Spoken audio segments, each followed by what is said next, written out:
Thank you for listening to this PodcastOne Sportsnet production, available on Apple Podcasts and PodcastOne. The following program is a PodcastOne.com production. He started in a small town in Texas. Worked his ass off to become one of the most famous wrestlers of all time. We're going to take care of business tonight, and that's the bottom line. And now he's dominating the world of on-demand audio. And he's doing it for the working man. This is a damn good outlet for me to spew the bullshit off my brain. Yeah! This is the Steve Austin Show. Unleashed.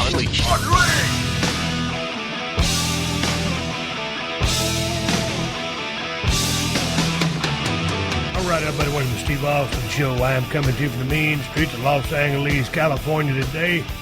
Sitting here in my office at 316 Gimmick Street, looking over here at the courtyard. As I record to open this podcast, it is Wednesday afternoon, about 10 minutes till 1 o'clock.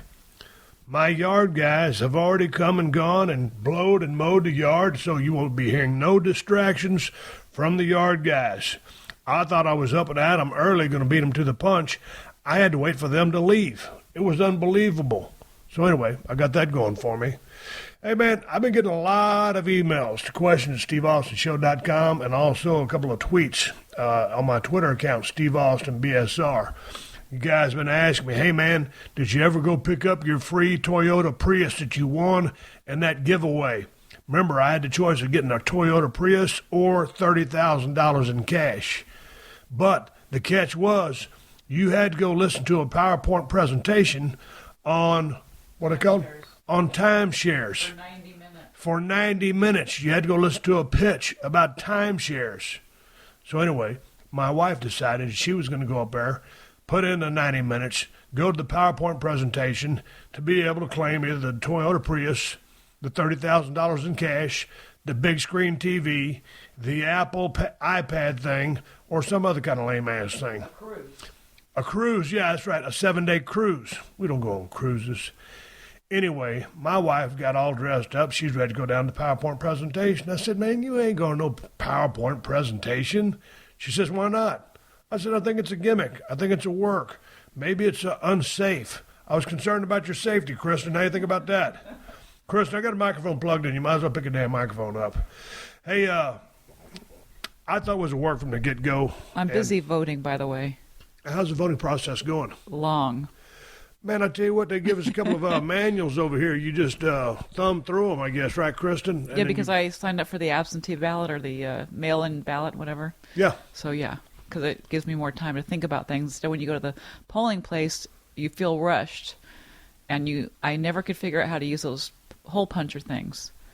So what do you got to do? Are you just filling in blanks? Are you coloring circles or what? Yeah, I'm coloring circles like I'm taking a test on a Scantron? Was that what we did? Yeah, it was Scantron. Yeah. Hey, did you come up on Prop 64 yet, legalize marijuana?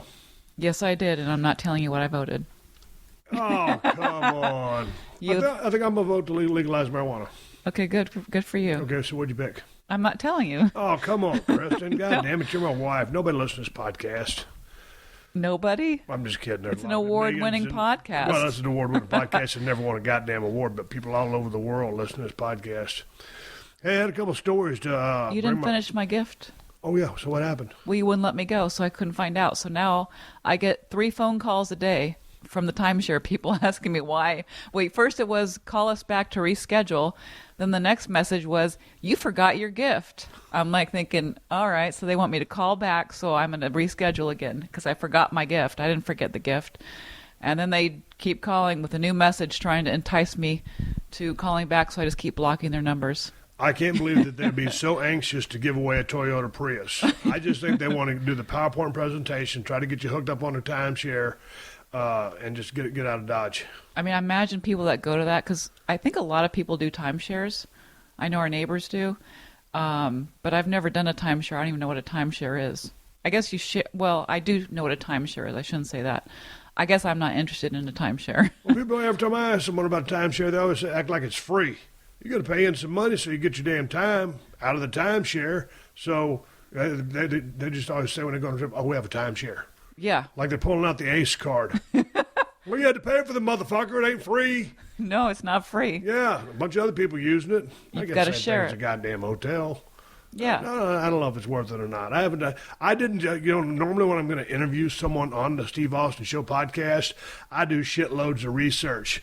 I didn't really know that I was going to be talking about timeshares today other than bringing up the story, so I can't give you a whole lot of timeshare background. Although I do have my computer right here in front of me, I'm not going to Google in timeshare and how the fuck it works just so I can explain to you at the podcast when you've got better things to do. You're driving to work, you're coming back from work, you're just trying to chill out. You don't need me to go into a tutorial on timeshares. Or do you? Okay, I'm typing in timeshare right now. I'm kidding. So anyway, Kristin and I went to Reno, Nevada the other day. Had to make an appearance and do a business meeting. And so, we were kind of in a hurry because it was a short trip. Very short. It was a very short trip. It was like basically in Reno and out of Reno. So I tell you what, man, we're going to the airport. We're packed up. We just got one bag. Kristin has a purse. I got a backpack. And before we got out of the cab, I told my wife, I said, remind me to take my pocket knife out of my pocket and put it in my luggage so we can check it so I don't get it taken from me because I've lost way too many knives that way. And I was carrying... You don't lose it. Do what? You don't lose knives. You give them away to the airport security. Yeah. But I was carrying my coveted OD green broken skull cold steel knife in my right pocket. And so anyway, we get there. Chris reminds me, I put the knife into the bag, and we get checked. We go through the pre-check on the TSA thing. But you forgot about our cab ride to the airport. Oh, man. How could I forget about that? I was just rambling right along there. Holy smokes. This guy, we're in a van. There's two cab rides. The cab ride to the airport and the cab ride home. Okay, so we're going to the airport. The first guy picks us up in a van, throw all our stuff in, get in. On the way, LAX is only 6 miles from our house. Somehow, some way, there was some dude on a Harley-Davidson motorcycle. Looked like it was homemade because he had written Harley-Davidson on the side of the gas tank. So I don't know if it was a real Harley-Davidson or not. But anyway, evidently, we're facing forward. So our cab driver changed lanes and I guess in the process cut the guy on the motorcycle off. That's the only thing I could think of. Because, man, here comes this guy. Again, we're not looking behind us. And here comes this guy rolling right beside our driver. Hey, you stupid motherfucker. Goddamn it. Revving up his motorcycle. Pull over, you stupid motherfucker. See what you did. Pull over, goddammit. Pull over. And me and Chris are just kind of sitting there like we're almost guilty by proxy because our driver cut off the motorcycle guy with the home-written Harley-Davidson logo on the gas tank. So I don't know if we cut him off or not because I can't see. And then on one hand, I can't defend the driver because I don't want to get in an argument with the guy on the motorcycle. He probably did cut him off. Goddamn. He followed us for 3 miles. Screaming at us the whole time. Every time we stopped at a red light, you stupid motherfucker, pull it over. I'm like, God damn, I had to toss him, come on my Xanax out of my backpack. Here, take 2 of these and chill, brother. Well, then the cab driver started driving really quickly and trying to outrun him, and I'm really going into a panic. The cab driver just trying to kayfabe. It's like he got the blinders on. You know when you cut somebody off, they don't want to look at you or whatever. So and he says real quietly, shut up. Guy been cussing him like a sailor for fucking almost 3 miles and just says, shut up. And then what are we supposed to do? Just sit there? So we just sat there and I was like, God damn, he's going to follow us to the curb and he's going to start beating the taxi driver's ass. So anyway, finally he trailed off. I actually think someone else cut him off. So he started yelling at a different car. Good motherfucking road rage out there. But I was like, God damn, I'll be goddamn if this guy's going to follow us to the airport. Help me with the bags or something. I'm trying to take care of my driver. Maybe I can get out of paying the cab fee because the guy on the motorcycle was beating up the cab driver. God damn we got to the airport much quicker, though. That was one of the quickest trips to the airport we've ever had. Maybe he just left the motorcycle driver in the trail or something. Goddamn. So anyway, we get out to Reno. No, you forgot about the lady that forgot her jacket. Oh man, we're already late we were already running late for the airport, and then we get in the line, and we're waiting, and it's the longest wait and we're the only ones there.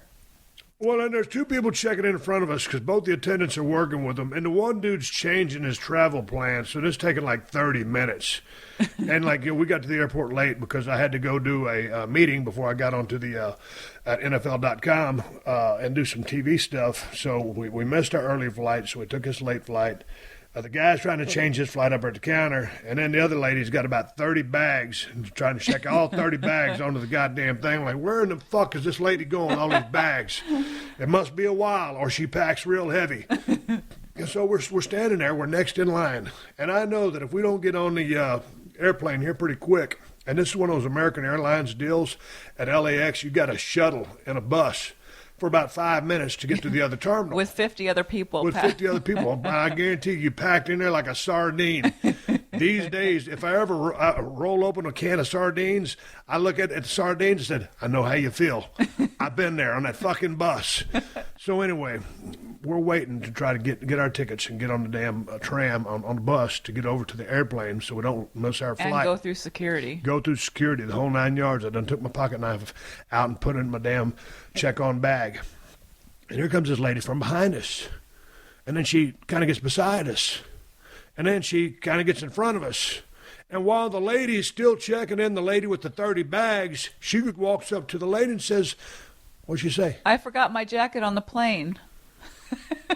I'm thinking, goddamn. I said, I'm a global icon and national treasure. I got my wonderful wife, Kristin. I'm trying to make a flight to fucking Reno. And now this lady cuts line and jumps up there and starts asking the lady while she's checking in, the lady with the 30 bags to go in somewhere, that she forgot her fucking jacket on the airplane. And now it's everybody's problem. Why don't you just turn around, do a U-turn, and run back to the airplane? Yeah, That's what I've always done when I forget shit on the airplane, or it means I've lost it. Right. Get a new jacket then. Yeah, I love so many damn books in the back of the seat in front of you. You know, the little book things where you and get your magazine, headsets, telephones, all kinds of bullshit. So now she just sees fit. And she never says, excuse me, thank you, I'm sorry, but just jumped in front of us. And I was in one of those moods where I just come from NFL.com, and there was a lot of insider talk going on, so I didn't have my wits about me. And I don't want to call the lady out in public, you know, but I was like, hey, I got a camouflage pair of shorts on, but do you not see us here? We're next in line. I would have given her my jacket. Damn, if it means that much to you, son of a bitch. It must have been some super fancy jacket. Well, people, when they travel, just they got no goddamn manners or etiquette anymore. And that does seem to be the case. She could have just said, she just could have just said thank you, or I'm sorry, or whatever. Or do you mind? Anyway, so we go to Reno, and then God be goddamn, we didn't get to the fucking airport, and I got my Cold Steel Broken Skull knife. Oh, you're talking about on the pocket. trip back? On the way back. We're in Reno, and we're about to try to get on a flight back to L.A., and I forgot I had my Broken Skull pocket knife in my pocket. And I'm like, man, they done checked our bags. There's not a place to mail the damn knife No, back. there was. She said they had that option, but you There didn't, was? Yeah, you didn't want me to go do that. Well, I didn't want you to go do it. We were about to miss this flight Right. as well. Yeah. So we were in a damn hurry. So Because we had anyway, so much time to kill that we sat at the stupid restaurant for 3 hours, and then we ended up not having enough time to mail your knife back. Well, you know, I figured, you know what, if you stick the knife between two computers, maybe it won't get picked up. Well, That didn't work. I go through the line, and we were going to the TSA pre-check line, and so all of a sudden, the damn belt underneath that little examining machine is moving pretty quickly, and I'm thinking, I might get away with getting my knife through. And then the lady pulls the backpack out, Oh, rescans it, says, whose backpack? It says, mine. You need to come with me. Well, I went with her. And she said, we need another security over here. Need a pat down. No, she did that little... Yeah, she puts that little paper swab on that stick, and then she scraped it around on the inside of my backpack. And she said, there's also been some explosives in here, or ammunition, gunpowder. And I'm like, Jesus Christ. This is my go-to backpack that I do everything with. Yeah. So anyway, they take my Broken Skull OD green pocket knife out, put it on the table, say, don't go into your backpack at any time during the search. I said, I'm fine with that. And she said, have you been carrying ammunition? I said, yeah, I was at the shooting range the other day, and I put my bullets inside my backpack. I said, that's what you're getting. So anyway, she was cool with that. They took my knife, and she gave me one more option. She goes, do you want to go mail this knife to yourself? I said, not right now, so I'm going to miss my plane. I said, can you keep it? It's a really good pocket knife. You can get it for $75 on Amazon using one of my links, Steve Austin Show. Just go to PodcastOne.com. Okay. Anyway, so she goes, no, I just got to throw it away. And I watched her make her trip over to the trash can. Full of pocket knives, too. That brand new pocket knife I just sharpened up. And she puts it in the trash can. And I lost my cold steel broken skull knife. But I ordered 5 more on Amazon for Got you. 5 more on Amazon, and we used our link, so they didn't charge us anything extra, and it helps pay the production costs over at Podcast One. We're doing our part. So anyway, the guy comes over to pat me down, and just because I had some ammunition in my backpack, or I had some ammunition remains, some gunpowder residue. Yeah, residue. Man, that little white swab gimmick really picked it up. And don't ever do this. I made the mistake of trying to sneak that pocket knife on board. Shit, they busted me clean. It just was what it was. But I just couldn't voluntarily throw that pocket knife away, Kristin. I've done that before. And You've done places. it many times. A lot of times I'll just walk up to someone and say, hey, man, you want a pocket knife? Because I hate to do the mail Then they're thing. going to have to throw it out. No, if they're not getting on a flight. Oh, okay. Yeah. So I'll get away a couple of them like that. But anyway, so I lost my pocket knife, got patted down. Shit, I damn near needed a cigarette after the pat down. It was ridiculous. I was quite irritated. My wife was behind me, and she was in a real foul mood. I'm like, what are you in a bad mood for? You're not the one who just lost a badass pocket knife. You're the one who forgot. I said, as soon as I remembered that I had that knife in my pocket, I said, I might as well just throw it in the trash. And you said, no, stick between your computers. I didn't say that. That was your idea. No. It was your idea. Well, I am cheap. Kristin, you're the one that put me in harm's way. I wasn't going to admit that it was your idea. Now, next time we go through TSA, they're going to be on to us. Man, but I tell you what, now everybody's TSA. It used to be like the gimmick that no one would ever do. The TSA pre-check. Yeah, TSA pre-check. Yeah, that way you just kind of just throw your shit on the belt and go through. Yeah, now the line's longer for TSA pre-check than it is a regular line. Yeah, so now it doesn't pay to have TSA pre-check. Now you're just going to go back to the regular everyday travel line. Well, Kristin, I've got an interesting show today. Questions at steveaustonshow.com was the email address I sent out to people, and they've asked a bunch of questions. So I'm going to fire up the computer and start answering questions. Anything else going on in your life that's extremely important other than the fact that you're doing your online voting? Not online voting. What is it called? Oh, you're just filling out the manual. Yeah. So then you mail that in? Yeah. And so they're going to count all the votes? I hope so. There a lot of people have been talking about there could be some scams going on during the election process of people getting votes thrown out or too many votes counted, unfair, whatever it is. Do you follow any of that? No. Do you think your vote is going to be processed in a proper way? I hope so. But there's always potential for, rigging elections, I suppose. Donald Trump thinks that the election is rigged. What are your thoughts on that? I don't have any thoughts on that. Okay, who are you voting for? I'm Trump not or telling. Hillary? All right, Kristin, thanks for joining me on the Open This Illustrious podcast. Mullah for president. Who? Mullah.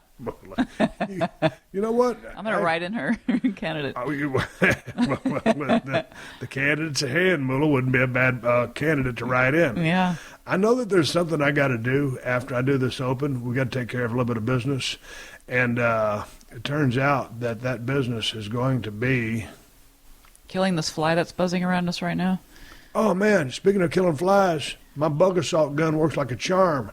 I busted 2 flies this morning. I got 3 yesterday. I'm spending more money on salt because that's the ammunition that's used for the bug assault gun. But that thing has been a blast.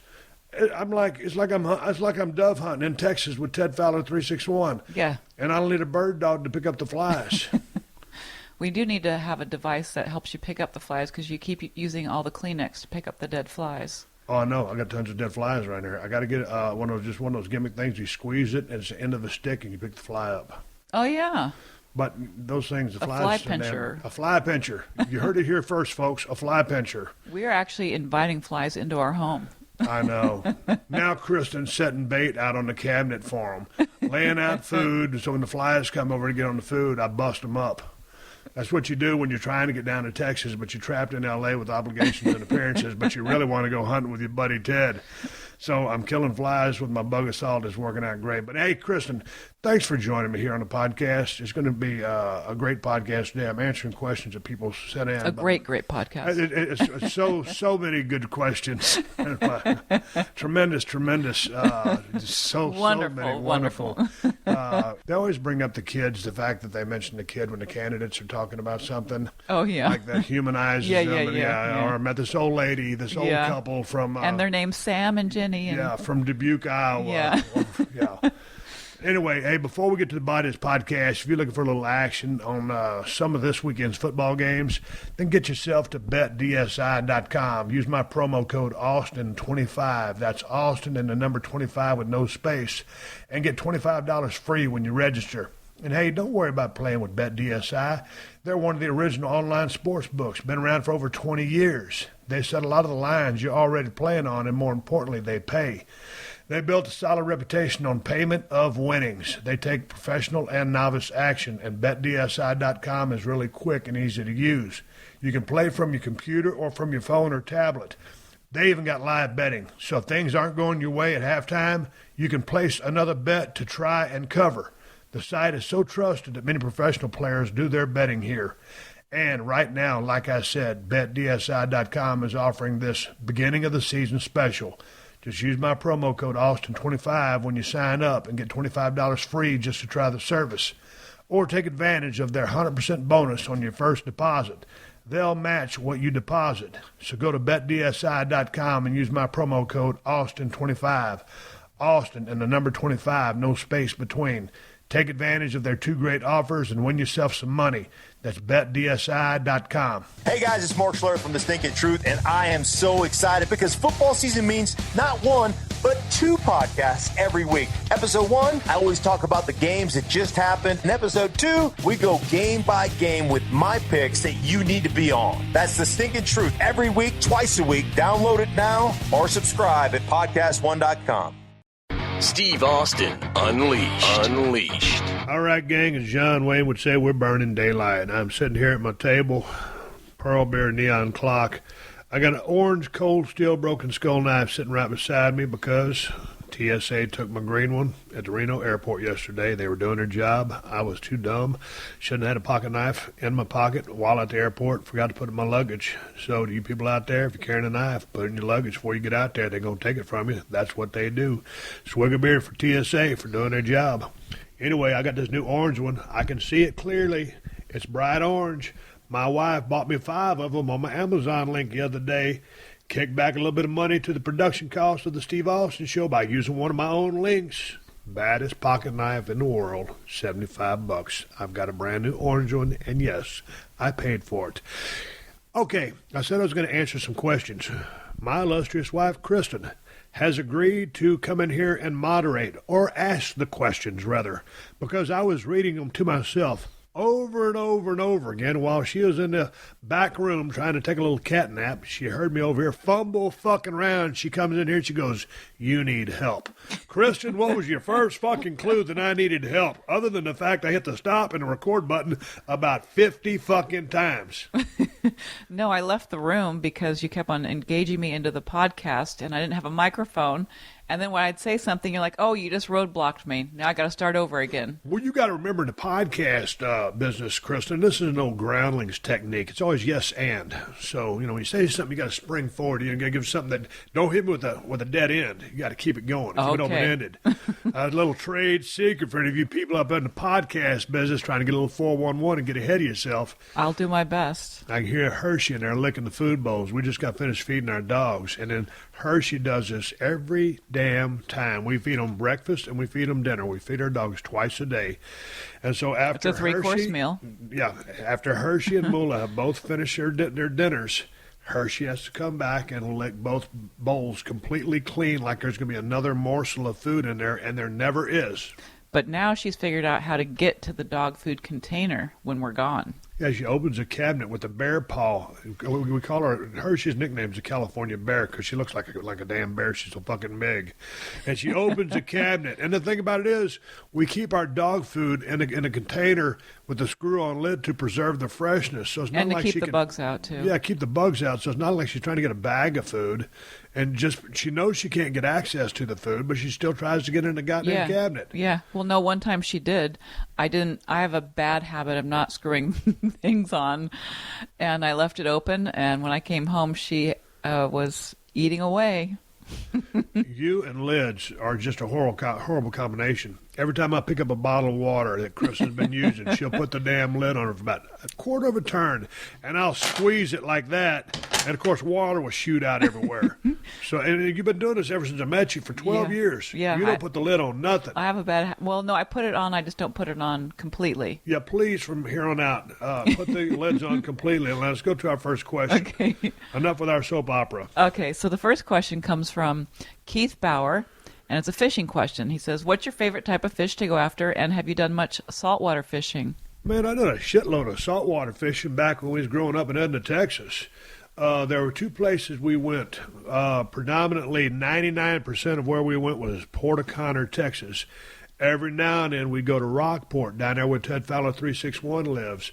But, man, we'd go out there to Port O'Connor, and we'd go for speckled trout. That's what we fish for. We'd get in some redfish every now and then, some sheephead, some gaff top. Every now and then you get into some sharks. Sharks are good eating. Back in we was catching sand sharks. You can eat sharks? Oh, yeah. Sharks are good eating. I thought that was illegal. No. Oh. No, I mean, I'm not talking about man-eaters that are 12 feet long. Oh, okay. These sharks, anywhere from 2 to 3, 4 foot long. Oh, okay. But no, they're real good eating. And you just really start at the tail and you just kind of slice them like in this little steaks. Take the fins off. Oh, yeah, they're good eating. But, yeah, so I grew up saltwater fishing. And while I'm on the topic of fishing, someone else asked me a question about what kind of fish we had out there at Broken Skull Ranch. We don't have any fish out the Broken Skull Ranch because when the droughts came the last 7-8 years, we've had water since. We've got good rain going out there now, but when we were really bad in the drought, we have 5 tanks and they all dried out, and they were full of bass, catfish, alligator gar, some perch, brim, just some other bullshit, but everything's gone at the ranch. So I freshwater fish too, and when I do that, I like to mess with those catfish and I like those bass. But currently at the ranch, we ain't got no fish. Kristin, ask me another question. I'm ready to talk about anything and everything here on the Steve Austin Show. I was going to lead into the next question. That's my job as the questionnaire. Oh, okay. Or questioner, or whatever my job is, my interviewee. And I'm the interviewer. Okay, so Steve, this comes from Todd Greasley, and it says, hey, Steve, wanted to know if there's any plans in the future to make a Broken Skull IPA a global beer. Living in Australia makes it hard to get my hands on some. Swig a beer for the working man. Cheers, Todd. Man, Todd, I've been seeing you on Twitter a lot. Appreciate the support. Australia is a badass country. We had so much fun there. Kristin came down when I was filming The Condemned back in about 2007, give or take. And it was absolutely beautiful country, and the water was spectacular. It's a long ways away. We're still trying to get in a few states like Texas, maybe Nevada. I know we went into Pennsylvania a while back, maybe making a push to get into Oregon. Man, that'd be a real big stretch to say we're going to get all the way to Australia. I know we've had so many people from United Kingdom, got a big fan base in England, and they're asking about the beer as well. Can they order it online? I don't know if you can ship internationally beer, so I don't know the answer to that question. I don't believe that we can, or inside the cellar. I don't think that they can either. If they can, I wish they'd let me know. But, man, it's basically United States, and right now we're really exclusive in California. As the beer keeps continuing to get as popular as it keeps growing, we'll see what happens, but I don't anticipate getting to Australia. All right, Steve, I'm going to ask you the next question. It says, it's from Miguel Angel Ortega, and he says, hey, Steve, I'm sitting here at work, half an hour for the day, and all I can think of what to do is to ask an icon and national treasure such as yourself. Well, after thinking about it and seeing how this is my first question, I'll ask a wrestling question, so here it goes. Steve, how did you feel while you were being sacrificed by the Undertaker on his symbol? I asked because I wonder if at any point did you think, shit, just got weird, LOL. Man, that was a real interesting day at the office because, I mean, it's kind of like, Undertaker had built this big symbol. It looked like a cross for all practical purposes. Okay, because I have no idea. So anyway, how they knocked me out, they put me on the thing, and we rehearsed that one time, just tying me to that crucifix structure, whatever it was, the Undertaker symbol for whatever it was. And I was standing on a little platform, and then my arms were tied to the structure, and so I wasn't going to go anywhere. And so my one thought was, man, if the chain breaks, if this thing falls face forward, it's going to be a shitty day at the office because this thing is going to crush me and I'm going to die. But anyway, the gig went off without any hitches. They tied me to the thing. I was standing on the platform. Undertaker knelt down and did that, that pose that he does, and they hoisted that thing up, and it kind of had the purple lights going. It was very surreal. I always hate to use the word surreal because you think, what the fuck does it mean? You hear it on The Bachelor. Okay, yeah. we boycotted The Bachelor and The Bachelorette. We ain't watched it in a couple years.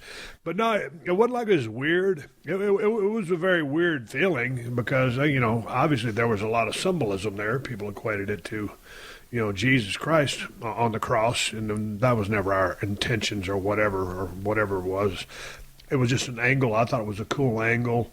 Undertaker sacrificed me and hanging up there, man, just looking out in the crowd. It was pretty eerie. So I wouldn't say it was weird, but it was very interesting. And then they got me down, and I took a shower and went on to the next town. That's all I can say about it. But it was pretty fucking cool. All right, well, I have another question from Salvatore. It says, Steve, if another wrestler gives you a stiff handshake, do you really think he's a crowbar in the ring? Conversely, do you give a wrestler a funny look if he gives you that limp worker's handshake I've heard about so much? Man, I tell you what, these days when you go into a WWE, event or a wrestling event, you sink her in deep into just a good handshake and eye contact. The old thing where, if you're in the business and, someone grabs the fuck out of your hand, you're thinking, oh man, he's green, he doesn't know how to work. And so that little bullshit, I call it like a bird perching on a limb, that handshake where you just kind of grab the top of the guy's hand. It's that limp-wristed shit. That handshake don't fly anymore. It's out of style. It was in vogue there for the late 80s going into the mid-90s for a long time, and then just that stiff handshake came back into style, and I think that's what's going on these days. But back in the day, it was kind of a little bit of a code to say, hey, I'm one of the boys. I know the secret handshake. Oh. But, no. If a guy shook your hand rough, you just didn't think, oh, my God, this guy's a crowbar. He's going to be terrible in the ring. You can't judge somebody's ability in the ring just based on a handshake. I always like a firm handshake. You hit me with that J-Brone handshake, or sometimes at the trade conventions or at the Cauliflower Alley stuff. I love all those people there, but the gimmick handshake is no longer. It's a real man's handshake. Next question. By the way, yeah. I prefer a firm handshake too. A lot of men and women don't want to give a woman a firm handshake because it's maybe something weird about it. I don't know. I prefer a firm handshake. I do too. Just like we met some women the other day. We were at a function, and I give them the same handshake I do to a guy. Of course, the grip is just a little less pressure, right? But it's still a firm handshake, and I want the same. Like I said, I want a firm handshake back. You're on the same page. That's my welcome. I've extended my handshake, and so have they. And that. You mean it. Equality in the handshake. Equality in the handshake. Jesus H. Christ on a popsicle stick. Okay, give me a question, Kristin. So Adam Floyd, he wants to know what your preferred or recommended method of knife sharpening is. Because he's got a cold steel knife that needs a little bit of an edge on it. Correct, yes. Okay, so what I use is a Spyderco Sharp Maker. It's just one of those systems with the ceramic rods, and you place them at the angles. There's a set of coarse rods and then the finer rods.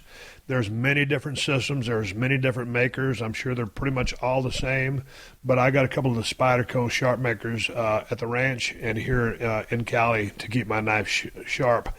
Using just an old traditional whetstone, I'm not worth a shit. I will dull a knife very quick. So that sharp maker system makes it almost impossible to dull a knife. And if I can sharpen it, it's easy enough for a caveman to do it. It's easy enough for Steve Austin to do it. That's what I use, crock sticks, to sharpen my knives. What about my brother's method, which I really like? That was great because, like, what she's saying is, and most people that live in the country or have a ranch have a grinding wheel or a wheel with a wire brush on it. His is a paper wheel, to scrub stuff. Well, I know, but you've got to have the motor first with the wheels on it. So you just take one of your wheels off, whether it's a grinder or a wire brush, and you install this other wheel on it, and it's coated. It's like a paper wheel coated with like diamonds, or little bitty tiny diamonds, not the kind you'd find at the jewelry store and your girlfriend's earrings. He went to Jared's. He went to Jared's.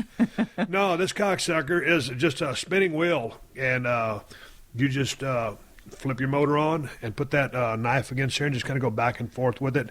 And that son of a bitch is badass. I could probably get a knife ready for surgery using that system, but that's on my wheel on the grinder bench at the ranch. So answer the question. Crock sticks, Spyderco Sharp Maker is a good one. So got to take a minute to say thank you to the great sponsors who let me do this podcast for you free twice a week. And that includes DraftKings, the destination for 1 week fantasy football. And here's why you should be playing fantasy football at DraftKings. You ain't got to worry about poor performers taking up a spot on your lineup or even a place on your bench. I'm talking about players like Rams running back Todd Gurley or Eddie Lacy of the Packers. You can pick up a hot quarterback like Dak Prescott on the Cowboys and put him to work on your 1 week lineup. You won't be up at 2 a.m. on Sunday trolling the waiver wire looking for someone to replace your latest injured player or whoever has a bye week that you forgot about. At DraftKings.com, you're never out of the money. And if you use my promo code UNLEASH, you can play for free with your first deposit. And this is a good weekend to do it because DraftKings is hosting another huge fantasy contest with over $1 million in total prizes up for grabs. So get to DraftKings.com now and choose your players for this weekend's contest. And if you use my promo code UNLEASHED, you can play for free with your first deposit. That's promo code UNLEASHED to play for free for your share of over $1 million in total prizes this weekend. Only at DraftKings.com. Eligibility restrictions may apply. See website for details. All right, Steve, this is from, Mark Van Marley. And he's from Liverpool, England, and he wants to know your thoughts on the internet rumor of HBK versus AJ Styles.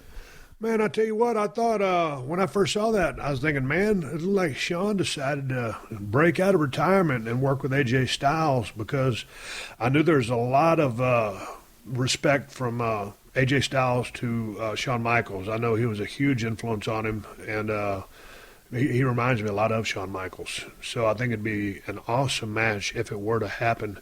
But I pretty much, and maybe, Shawn could have one more in him. Certainly if he says he can, it'd be, a 5-star match with those two guys in the ring. But I just think when Shawn said he was done, I really think he meant he was done, and I don't think we'll ever see him in the ring again. So, therefore, if he does make a return and it's against AJ Styles, I will be flabbergasted and I will be tuned in to watch the match because there's only one Shawn Michaels. All right. Well, I think this guy's name's pronounced Darren Presley. It's just an odd spelling.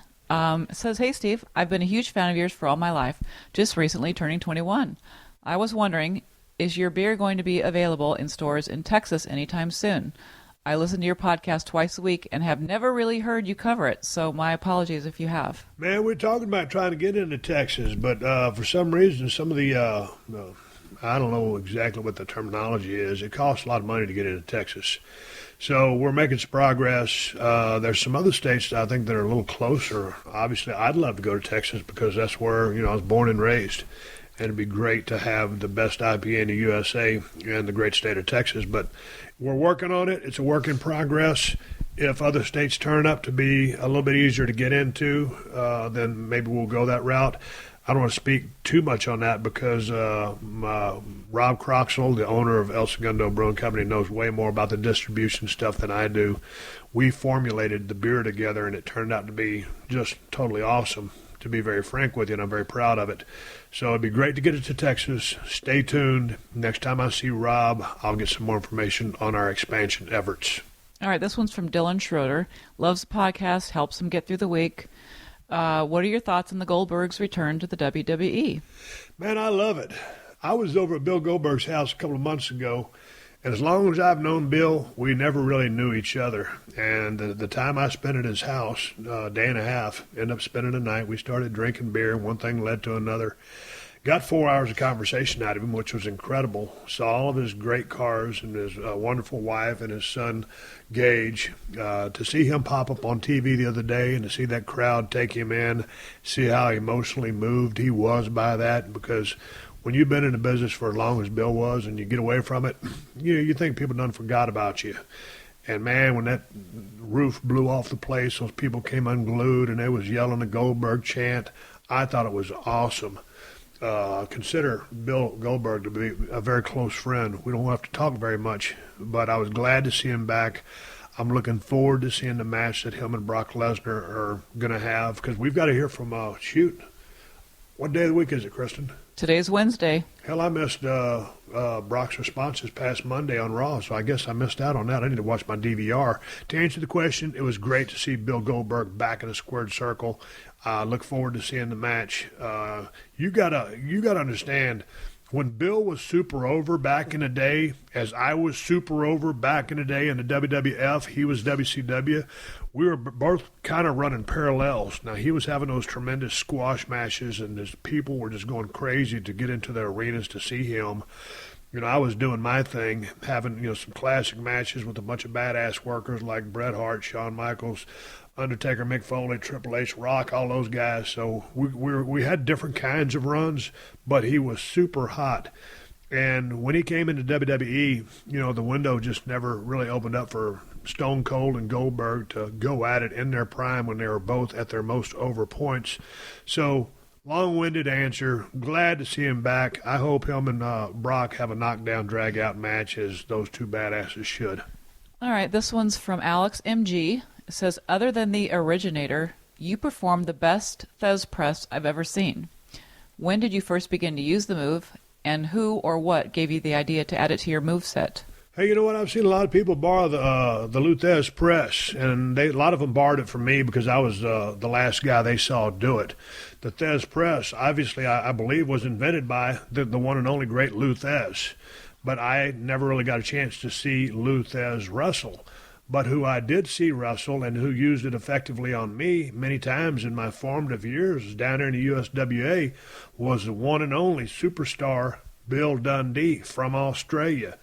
And I stole, let's just say I borrowed the Thesz Press from Bill Dundee after I left the USWA territory. I wasn't going to use it while I was still there because that was one of his signature moves, and Bill could do a lot of things. And it was really interesting that Bill, at his height and weight, didn't really work a cruiserweight style. He worked a pro-style match, main event-style match, as I call it. But I got the Thesz Press from the one and only superstar Bill Dundee. And when I say superstar Bill Dundee, that's a guy that drew money in the Memphis territory, and that's a guy, to me, who ought to be in the Hall of Fame. Okay, this one's from Roddy. He says, hey, Steve, me and my brother were and are still massive fans of your career and the podcast all the way from Scotland. I'm just sitting here catching up on the Cavs-Knicks game and the Warriors-Spurs game from last night. Are you talking so much about football in your high school, college football days, but did you ever play any basketball? Yeah, man, I played basketball. I played basketball in junior high in 7th grade and 8th grade. And I remember I started. I can't picture it. Well, that's why I stopped. Okay. In junior high, you want to play all the sports that you can. Right. I ran track, I played football, baseball, all this stuff. Well, I was in Little League back then. We didn't have organized baseball.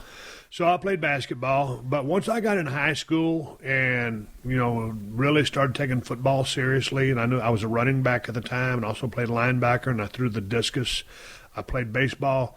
I didn't see a whole lot of future for me playing basketball. I was 6 foot at the time. I ended up being 6'1", 6'1 and a half.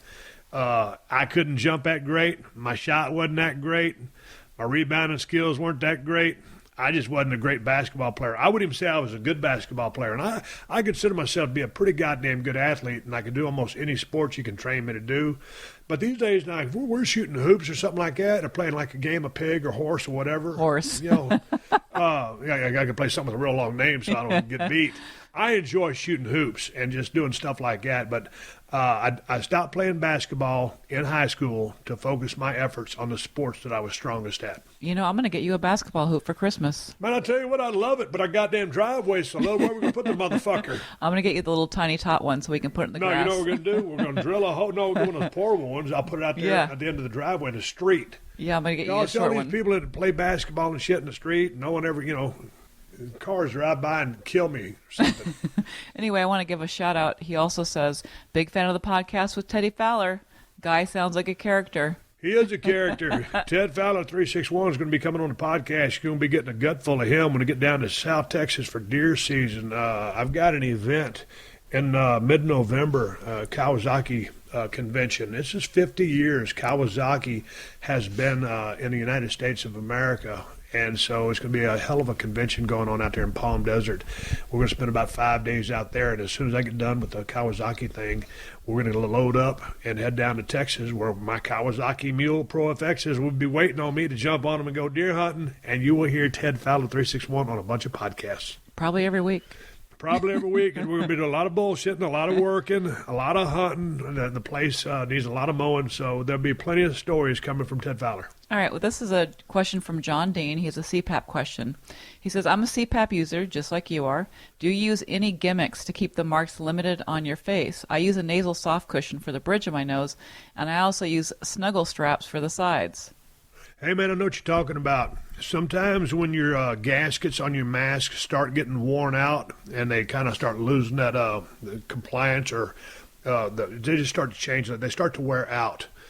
And so you really got to strap that mask on tight. And then it gets uncomfortable and leaves all those fucking creases in your face. You always have marks on your face. I know. I got marks on my face every morning when I wake up. I'm lucky I've been with my wife for 12 years. I'm not on the single scene, and I don't give a fuck. The doctor told me to wear my CPAP machine, so I do. I don't sleep without it.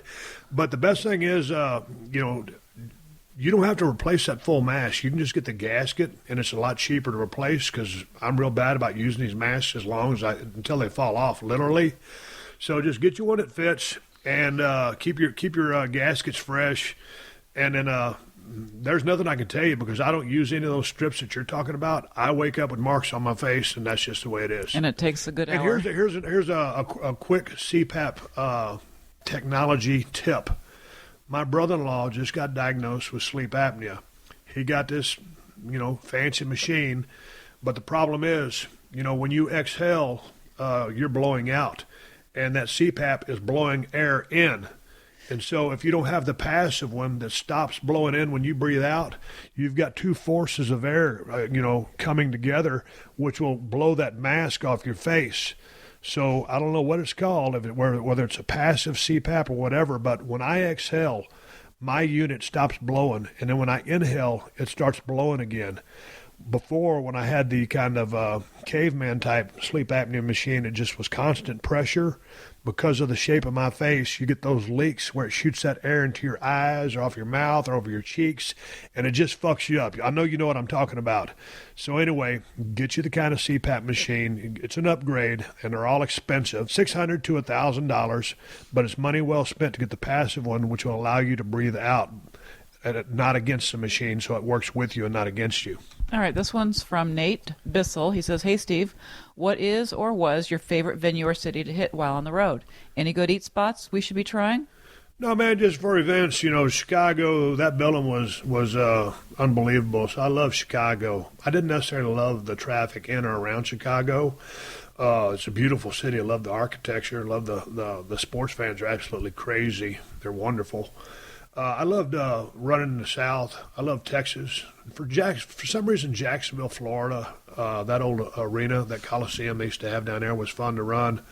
Some of those towns down there in Dothan, Camp Lejeune, the hottest building I ever worked on that military base down there. I can't say that was my list of favorites, but it was great to go down there and entertain the troops. But the West Coast stuff was cool. Stuff in the Midwest was cool. I like being in the southern states. I love Louisiana, Texas, Florida, Georgia. South Carolina was cool. North Carolina has some great wrestling stuff going on over there. Did I mention Atlanta? Yeah, I kind of prefer that southern region. Other than you got your hot spots with the Garden, of course. Those shows in Jersey. LAX was or LA was cool. You had a couple of good shots out here. South was my favorite region. What about food stops? Food stops, man. Oh, that's when you go back to the South because a Cracker Barrel is a pretty good stop. IHOP is a pretty good stop. You love the food in New Orleans. IHOP, well, I know, but the best stop because they're not everywhere is Waffle House. Oh, okay. And you got some pretenders out there, some of those different ones. Huddle House is average. Do we have a Waffle House here in California? I don't know. I don't think we have Waffle House okay. in California, but that's one of the things. In those southern states, you always have Waffle House, and they're very consistent, and you can eat clean food there, or you can eat dirty food there as well. But it's just 24/7. Waffle House is the same wherever you go. All right, Steve, this is from Sean Myers, and he says, were you a fan of the Disturbed version of your theme song? Yes, I was a fan of the Disturbed version of my theme song. I thought those guys did a great job, and it's hard to believe those guys are still around and still kicking ass and still making good music. I was just talking to when Nita Strauss, the guitarist for Alice Cooper, came by. Her boyfriend Josh says those guys are still out there crushing it. And Dave Germain, with a unique voice and singing style. And so they're still kicking ass, and I enjoyed meeting them, working with them, and I thought they did a great job on my theme music. But I always preferred the classic, that original, that glass breaking, that siren going on, stuff that Jim Johnston wrote. Another prop for Teddy, he writes, can't wait to hear you and Teddy's Honey Camp shows from the BSR. That was from Sean again. So there's going to be a bunch of them. You'll probably get sick of Ted Fowler 361, or Norm Pattis is going to have him on his own podcast and call it the Ted Fowler 361 show.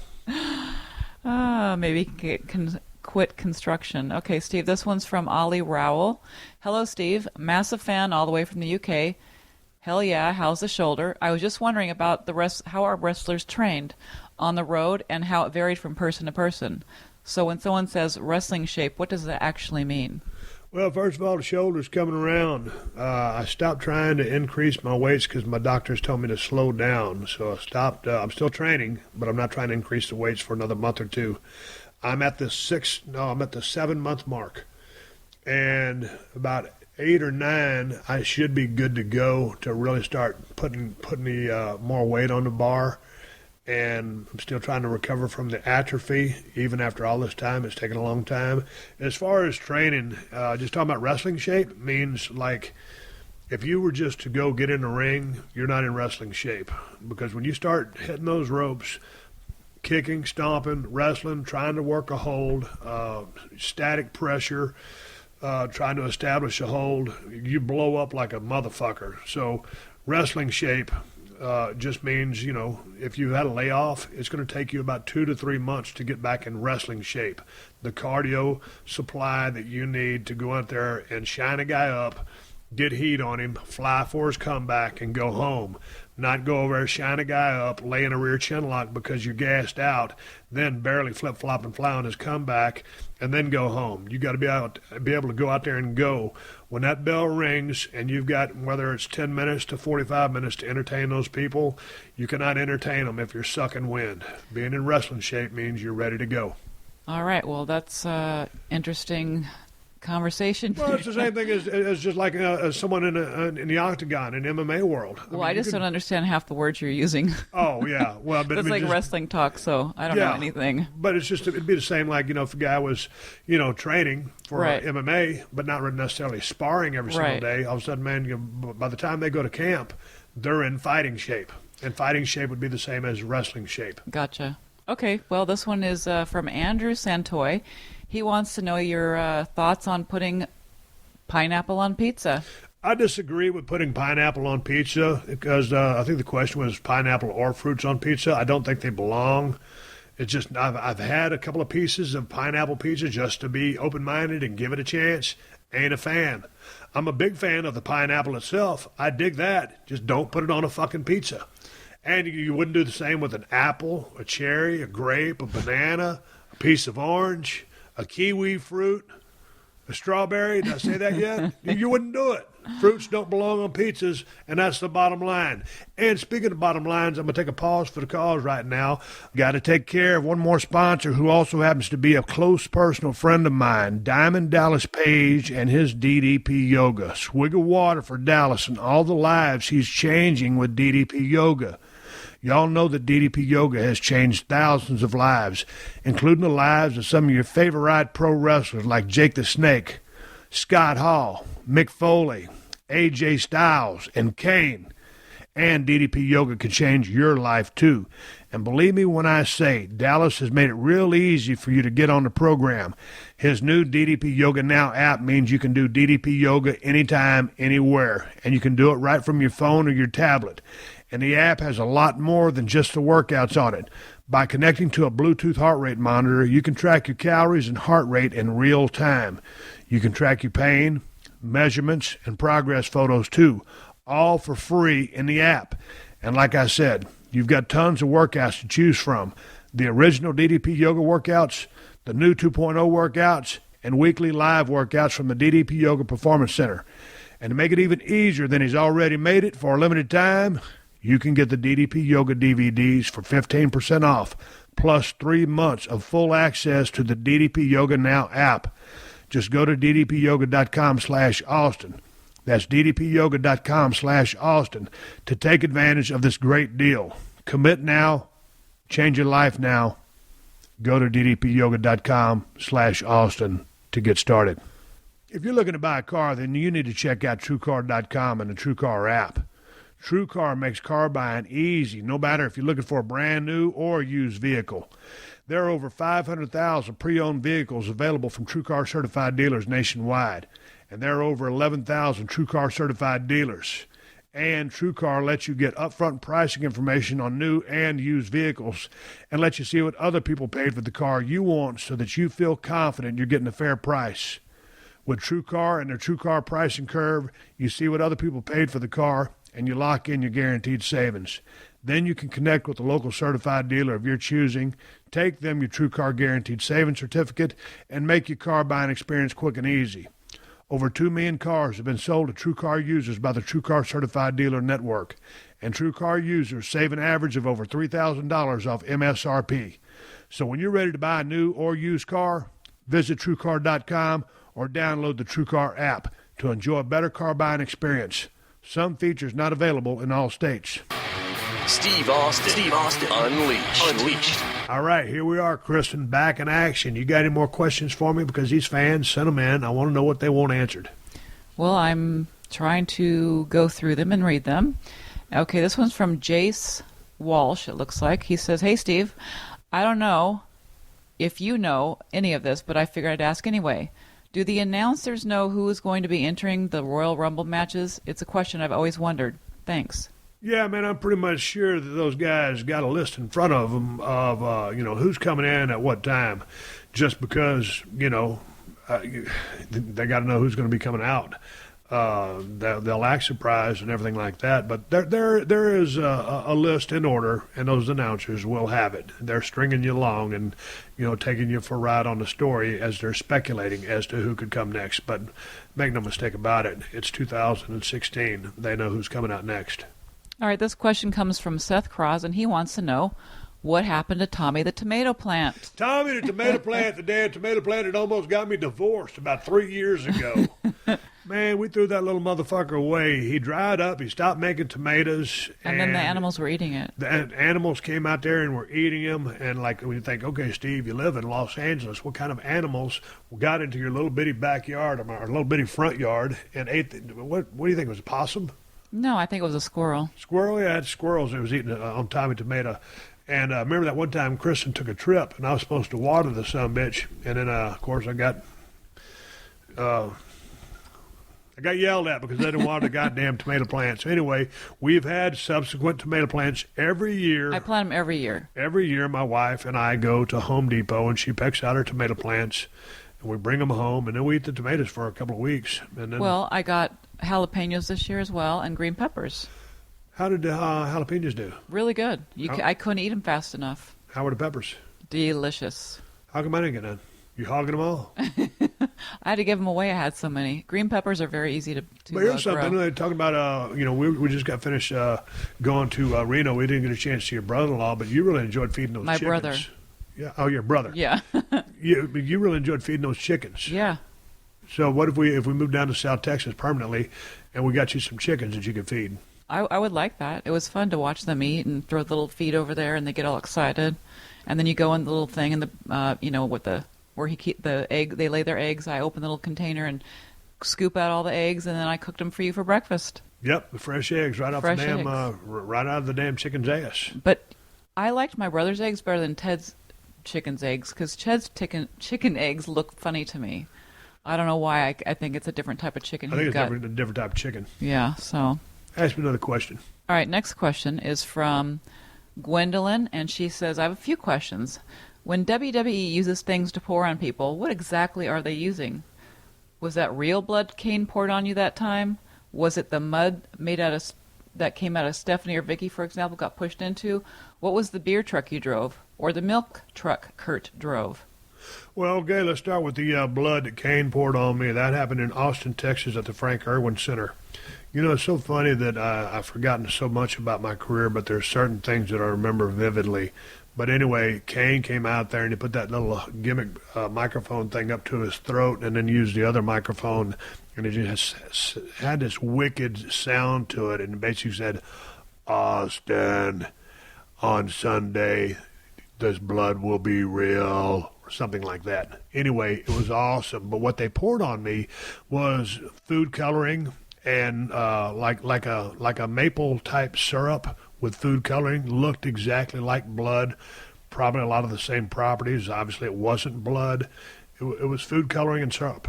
Well, you remember that movie you did, and you had that weird like motor oil all over you? What was that? Was that motor oil? Yeah, it was motor oil. Oh, okay. Yeah, it was 30 weight. Oh. As far as some of the mud and stuff that people get pushed in, I don't know. Some of the stuff that Stephanie's flopped around in or something, I don't know what they use for that other stuff. On the beer truck, the first 30 gallons of that was beer, and then it turned into water. And then when Kurt used the milk, as far as I know, that was probably real milk. I don't know anything about the milk truck. I remember getting sprayed by the milk truck. I don't remember how they made the contents. All right, funny. This is from Richard Robles. He wants to know, why don't you just tell the gardeners to leave when they come in with their blowers? Tell them you're a global icon and a national treasure. Well, I'm telling you, they really surprised me today. They got here like 11 a.m. I've been trying to do this podcast all damn day long. Yes, you have. So anyway, no, man, I'm a creature of habit. I know that they're going to show up about the same time I'm cutting my podcast because I do it about the same time every Wednesday. And today they caught me off guard, but yeah, I'm not going to go tell them, hey, man, get out here. I'm trying to do a podcast. I should work around them. I'm just too stubborn and stuck in my ways just to change my schedule around. All right, this is from Fred Dawson, and he's been a fan for many, many years, but he wants to know how to get your beer in Canada. I'll get it in Canada, and Canada's just right next to us, up there north.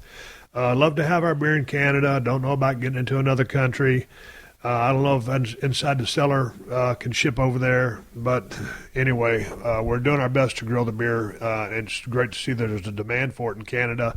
If any of you people ever come from Canada to Los Angeles for a vacation, stop by 140 Main Street in El Segundo and grab your glass before you go back to the Maple Leaf. Next question. I think we got all the questions. No, that wasn't all the questions. Okay, well, this is not really a question. He says he was recently listening to your podcast with C.T. Flesher, which motivated him to get back on the weight loss regimen. He said he lost 25 pounds. His name is Kyle, and he just want to say thank you for having him on your podcast, and he enjoyed listening to C.T. Fletcher. Well, hey, man, I always enjoy talking to C.T. Fletcher, and he's one of those guys that can motivate you just by talking to you. And he's a real cool guy, and what a story C.T. Fletcher has. One of the nicest guys in the world. I'll probably go over to Iron Addicts Gym here in the next couple of months and talk to C.T. again. He keeps me motivated.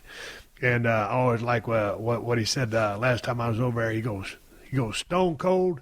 He goes, I got a low tolerance for pussies, meaning people that ain't training hard enough. So it sounds like you're training hard enough, and C.T. Fletcher is a great motivational guy. I look forward to talking to him again. Okay, just found some more questions I had bookmarked over here for Kristin to read. Kristin, fire away. I'm doing my best. Doing a hell of a job. I wouldn't go that far. Don't be so hard on yourself. All right. Okay. Well, here's a question from Chris Scott. He wants to know about trophy hunting. He says, I know you enjoy hunting, fishing, etc. Curious to hear your thoughts on trophy hunting, not hunting deer where you eat the meat, but hunting elephants, rhinos, giraffes, and so forth, just to have a trophy. Hey, man, I tell you what, to each his own. I respect anybody that, has their own opinion. But for me, man, the elephant, it's cool to see those things walking around, National Geographic or in Africa or wherever they're from, India. I just think an elephant's a cool-ass animal. I wouldn't want one on my wall. I just think they're very majestic and they belong out there in the wild doing what they do. They're incredible animals, very smart, very good memory. Boy, I tell you what, they can raise hell when they want to. When those people try to herd them around with them little sticks, if they don't want to go somewhere, they can beat the fuck out of you. They talk about, I've read some of those guys in the tall grass, going out there in Africa and shooting those things, and from within about 10 feet away from them, it's probably pretty scary because if you're that close to an animal, it's like an elephant, they could do a lot of damage. For me, though, just not a fan. That's not an animal I'd want to kill. We talk about the rhino. The rhinos are just so cool looking with that I think that horn Ivory. is actually made out of skin, but that I thought it was ivory. Ivory, whatever it is. Because people poach those, unfortunately. Okay, well, whatever it is. I just think the rhino's a cool-ass animal. I was just never want to shoot one because they're so cool and rugged and badass looking. They'll throttle your car if you piss them off. They'll fucking run right into your car. So they're really cool. I wouldn't want to kill one. A giraffe, to me, a giraffe's just something to look at. They're so goddamn tall, a long-ass neck. Hell, I ain't got a goddamn ceiling tall enough for a giraffe mountain here. We'd have to cut a hole in the goddamn roof, stick his head out and put a bubble around it. No, man, I'm not a fan of that. If somebody wants to go hunt them, that's their choice. Me, I like my white-tailed deer, want to go mule deer hunting with my brother-in-law, and do a lot of things. But those three animals specifically, I like looking at them on the ground while they're alive, doing what they do. All right, this is from Michael Hernandez, and he's a big fan, and he says, one of my favorite matches was the 2 out of 3 match with Dustin Rhodes. Dustin. Okay, for the U.S. title back in WCW. Any thoughts on that one? Man, if I remember correctly, I was probably Halloween Havoc in about 91. I always loved working with Dustin Rhodes. I'll never forget meeting him at the Sportatorium in Dallas, Texas. Dustin is a little bit younger than I am, but he got into business about 1.5 years before I did. And, of course, he came in the Sportatorium. I knew who he was and had a lot of respect for him. And he was doing pretty good in the business at the time. And I finally ended up in WCW, as did he. And, man, I tell you what, every night we went out there and tore the roof off the building and just had the best matches we could. And that 2 out of 3 falls match was a damn good match. I believe that was Chattanooga, Tennessee. I believe in that match also, I always refer to the one time at that War Games 92. I got such a good color job. Dustin was on top of me, beating the shit out of me, and he goes, God damn, he goes, good color. And I said, thanks. Well, at that Halloween Havoc match, I was supposed to get color there, but I made my blade too long, and I couldn't dig it in. And basically, I had about 5 scratch marks across my forehead. It looked like a chicken had peeled out on me. It looked ridiculous. But I had made a blade that was faulty and that was not stiff enough to break the skin. So that's what I remember most out of that match. But I always loved working with Dustin Rhodes, and I think he's an awesome hand. And as Golddust, one of the best gimmicks of all time. Wrestling has its own language. Okay. So, this is from Alex Mackey. What went into stunning Donald Trump at WrestleMania 23? Was there any practice runs before the show? No, man, there weren't any practice runs before that show. And Donald didn't even know he was going to take a stunner going into that show. Well, Vince came up to me and he goes, hey, I'm going to go over and talk to Donald and see if he'll take a Stone Cold Stunner when it's all said and done. And I said, man, you think he will? He goes, well, all I got to do is ask. So he goes over to Donald, and he goes, hey, Donald, this is Stone Cold Steve Austin. You shook my hand. He goes, listen, after the match, you guys shaved my head, get all the business taken care of. Would like for you to take a Stone Cold Stunner. And Donald says, well, what is it? And so I proceed to describe what a Stone Cold Stunner is. And immediately his right-hand man jumps in and goes, no, you don't need to do that. You know, just the fact that you're here is enough, and you don't need to go out there, and maybe you're going to get hurt, a million things could go wrong. This guy had a million excuses why Donald Trump shouldn't take a Stone Cold Stunner. Donald Trump and Vince McMahon are friends. Don looked at Vince and goes, you think it'd help the show? And Vince says, oh, goddamn, it'd be great. People will blow the roof off the place, Donald.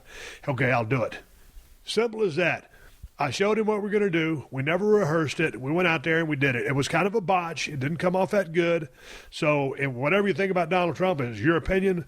My opinion of the guy, from the fact that he threw down and did business when we needed to at Ford Field, and I thought it was awesome of him to do it.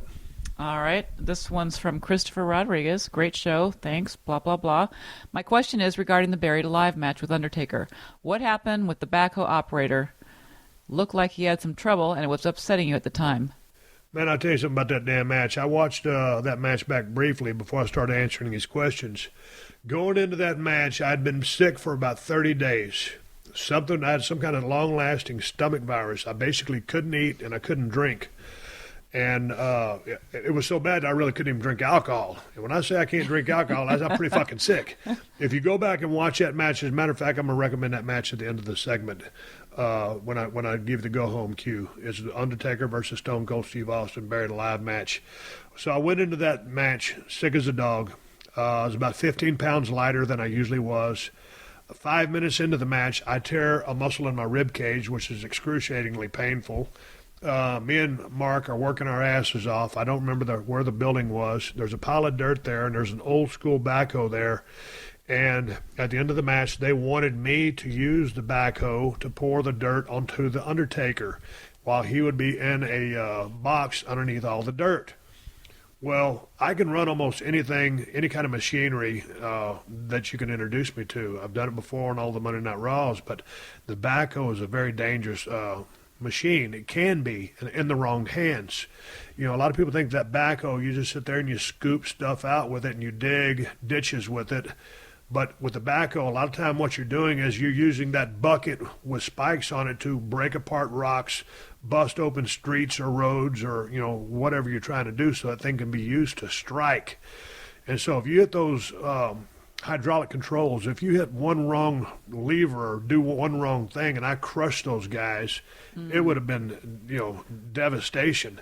So I completely refused to get on the backhoe, didn't want to learn how to drive it, didn't want to learn how to use it because I wasn't going to risk hurting Mark or Kane, I think, because Kane was in the grave with him, if I'm not mistaken. But anyway, so because I'm not going to drive the backhoe, we always had to have that big pop at the end, so I bring the backhoe out. Remember, I'm 30 days sick. I got a pull rib muscle. The match was a real ball buster to begin with. We worked our asses off, and now it's over. The guy comes out there. I think he knew how to drive a backhoe, but because there were 17,000 people and we were on pay-per-view, maybe he was a little bit nervous. He was having a hard enough time working the bucket as well. I'm standing there. We're trying to put dirt onto the Undertaker to make it an official burial because it's a buried alive match, so we have to bury him. So then, you know, I got my thumb up my ass. The guy can't drive the backhoe properly, so I grab a manual shovel and start shoveling dirt in. And I'm just trying to pull, you know, make chicken salad out of chicken shit. Yeah. And I'm ready to get the fuck out of there because, you know, it's almost like a Snickers commercial. Not going anywhere for a while? No, I'm not. I got my thumb stuck up my ass. We're trying to go home, and we can't. It's like I say on the podcast, so give me the go home cue. We had to go home cue. We were just trying to go the fuck home and couldn't. God dumps all the dirt on there, and I was mad as a hornet. And if you go and you watch that match right at the very end before we go dark, you can see me tell Earl, I said that motherfucking match was bullshit. You can almost read my lips. I said words to that effect. And that was with all due respect to the Undertaker and Kane. I love working with Undertaker, and I got a lot of respect for Kane. He came out and interfered in the match. But I just knew that it was just a stinker because it was about a 10-minute cover-up job on the end of that match. It was a clusterfuck. I was frustrated, and I didn't want to be there. And that's why I was pissed off at the backhoe driver, who was probably a wonderful human being, but I was not in a good place. End of story. All right. You got one more question for me before we wrap this thing up and ride off into sunset? Did I ask you the question about Barry Windham yet? I can't remember. I'm sorry. Ask me the question about Barry Windham. Okay, If you did, I'll answer it again. All right, this is from Steph Melly, and she says, "Hi, Steve. Do you agree Barry Windham was seriously underrated despite his success?" Well, also going to ask if he should have been a world champion a couple of times. I thought Barry Windham, he was never underrated. Sometimes he gets looked over. But everybody that worked in the ring or was a fan of the business recognized Barry Windham as being one of the best that was ever in the ring. For about a 2 or 3 year run there in his prime, no one could touch Barry Windham. I think Arn Anderson summed it up best on one of the interviews he did a long time ago. It's like if Barry had a hot rod car or a nice truck, a girl, and $5,000 in his pocket, he was a happy camper. So I think Barry loved the business. He was second or third generation wrestler. I know it was second because his dad was Blackjack. But one of the best guys that I ever worked with, and he taught me so many things. I've got scars on my left and right hands from clotheslining him in the teeth, and he should have sent me a receipt back, and he never did. I remember one time we were in at an airport, and I'd just gotten into WCW, and Barry Windham was traveling with Pee-wee, the referee, Randy, and Randy's no longer with us. And he says, "Who you riding with?" I said, "Nobody." He goes, "You want to ride with us?" I said, "Sure." You know, here's a veteran guy with a veteran referee. I'm a new guy to the territory. He's going to show me the ropes. And so when Barry rented a car, he always rented Cadillacs or Lincoln Town Cars. In this case, it was a Cadillac. I had never sat in a Cadillac in my entire life. He goes, "Kid, you want to drive?" I said, "Yeah." So we're driving down the road. I can't remember where we're at. We're somewhere in the south. I think we're based out of Atlanta. We got into the rent-a-car. We're driving down the highway, and Barry Windham was always sitting in the shotgun seat reading a hot rod magazine or a four-wheel drive truck magazine, flipping through the pages because Barry was big into his cars. And I'm looking at all the controls. I'm driving about 65, 70 down the highway, and I almost run off the shoulder of the road, and I jerked the car back on the road because I was looking at all the features that the Cadillac had because I was so impressed. I couldn't believe I was driving a fucking Cadillac. Barry, typical Barry Windham, no sells everything. Never panic. I jerk the car back on the road. He just looks over at me from his magazine. He goes, "Kid, you okay?" It was great. "Kid, you okay?" "Yeah, man, sorry. It's the first time I ever drove a Cadillac. I just try to look at all the controls." All right, keep it between the lines. And that's my Barry Windham Cadillac driving story. But I thought it was wonderful. He wasn't underrated. He's often forgotten about how good he was. You watch some of those matches, and I've recommended them over the years. There was a couple of matches. There was one 88, 89, and 90. A couple of sick-ass bumps he took over the top rope with Flair. Some classic matches. He was wonderful. You know, he was a real mentor to me. He gave me a lot of knowledge. He took me under his wing when he certainly didn't have to. All right, well, that wraps the questions. Well, I was going to wrap up the questions, and since we got all those questions done, Kristin, any more questions from you? No, thanks for having me on your podcast. Well, I want to thank you for helping me on the podcast. I know you're going to ask me, have you picked up the dog shit lately? I haven't picked it up yet today. I've been working on the podcast. Did you take the trash out? I haven't taken the trash out. And you're going to Zumba tonight, right? Yes, I am. Is it Zumba or cardio hip-hop or Samba? Tonight's Zumba.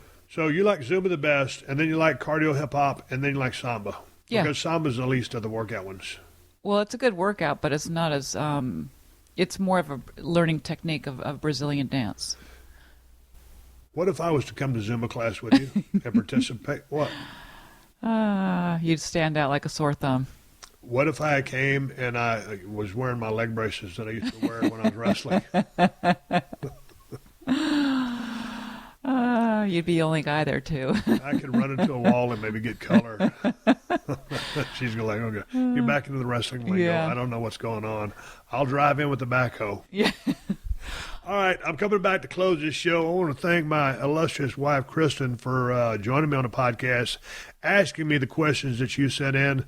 I actually did this podcast 10 or 15 times, reading the same questions to myself, and my wife came in and volunteered her services because I was struggling mightily.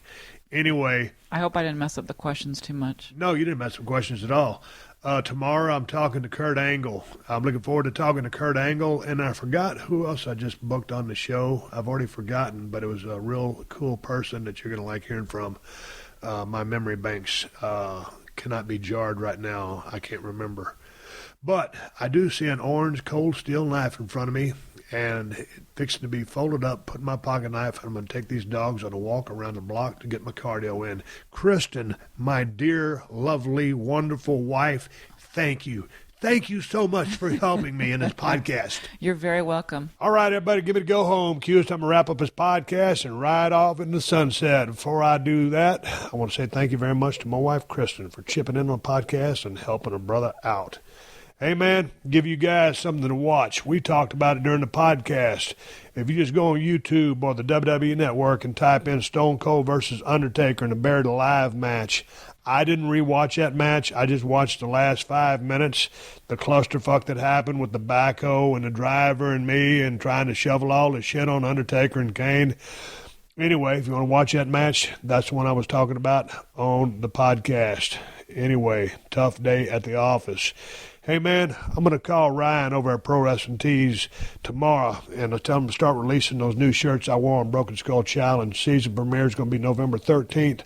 Coming up, it's a badass season 4. I'm real proud of this season. I'm fixing to start breaking out those shirts sooner rather than later so I can get them all for the holidays coming up.